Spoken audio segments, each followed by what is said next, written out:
Deep learning properties of good digital games. How far will they go? This is by Christina Weeks, research article presentation for spring 2016.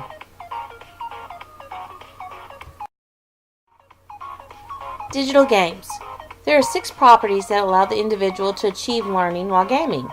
Player interacts, making goals that are personal and emotional. Players learn from experience. Players are modeled real-life movements that require gamers to problem-solve quickly. Players go through a second story that makes the gamer take the method to accomplish the game.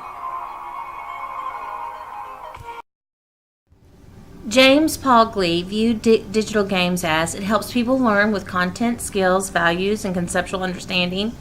It also helps people understand health, science, citizenship, and social activism.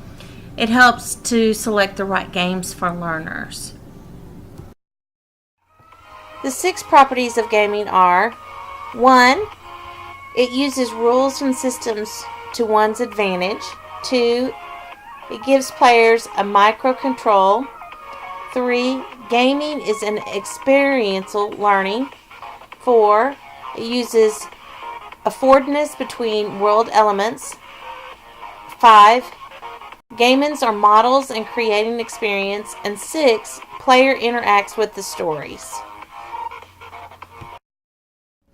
To begin, we're going to look at the questions that were proposed for each property.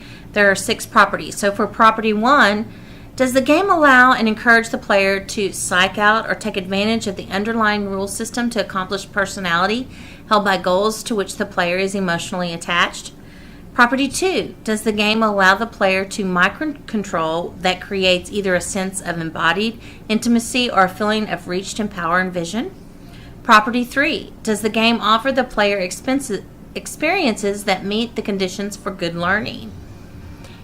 Property 4, does the game encourage or help players find and use effectively affordable matches between smart bodies or tools or worlds? Property 5, does the game use modeling or models to make the learning from the experience more general and abstract? Property 6, does the game allow and encourage the player to interact in his own unique way through the game, thereby creating his or her own story? With the 6 properties James Paul Glee suggested, we will begin with property 1, which says that gaming allows the player to achieve his or her goals. This means that the system has rules that are discovered by the player. It creates a problem-solving situation, and therefore the player has to adapt to accomplish with the boundaries of the game. Research says that people learn effectively when there is an emotional attachment to games. It also causes a desire to have the emotional attachment again and again. And that's why we see students or individuals that want to play the same game over and over. Property 2, games give the player vision of a virtual world in which the player feels intimate within the game. Characters give a sense of one's own body and in turn creates cognition. Again, there's a personal purposes of learning and how to troubleshoot. The experience makes it meaningful.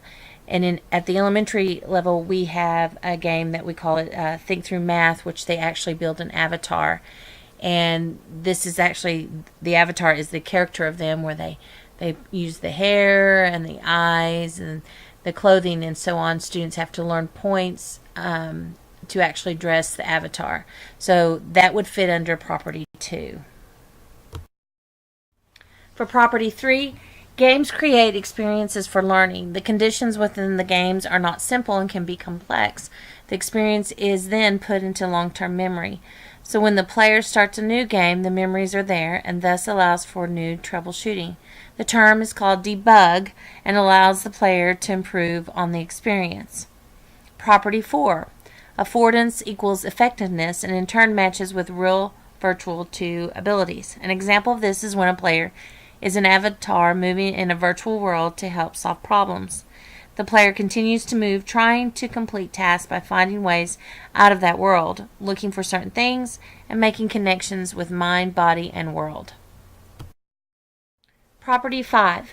This property allows the player to use models to make the learning concrete, abstract, and meaningful.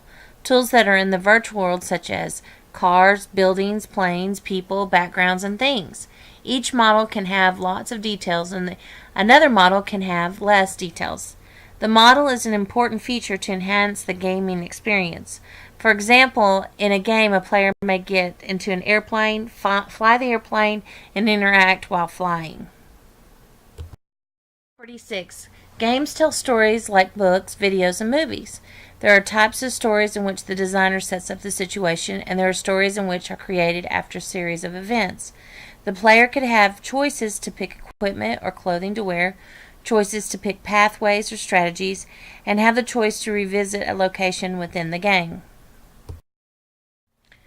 In conclusion, digital games are powerful, entertaining, and complicated learning pieces that students of all ages enjoy. Digital games are real-world application that allows players to have an emotional response to the environment that they are in.